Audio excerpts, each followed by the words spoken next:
后来哦，乡亲啊有感觉无？这个热人电费钱是贵松松哦。这个台电要教大家用电省电的小撇步。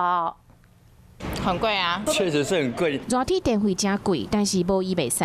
夏天太阳好大，天气好热，用电量大，电费好贵，该怎么省电？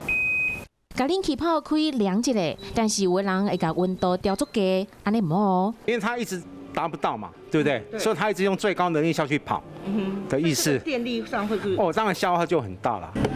会当先甲电风拍开，空气流通一下，互小气先吹好掉，就会当较紧会有较凉的效果。出关2点钟以内，唔免关冷气。启动的话是不是更耗电？更耗电，那我们宁愿是把温度调高一点。过来还有冰箱，唔通炖伤济物件。另外还有一个。冰箱呢，绝对不能像这样开了又关，关上呢马上又开。温度流失掉的话，你的冰箱势必要达到那个温度，所以它就在启动。那启动，电流是不是在往上增加？过来还有电器，若是不爱用，就甲插头扭掉，或者是讲甲插座电源关起来，安尼会当省5%到20%不等的电费。假使若是要离开室内超过3分钟。会记你关电火，几下小动作，1个月电费就当省袂少钱。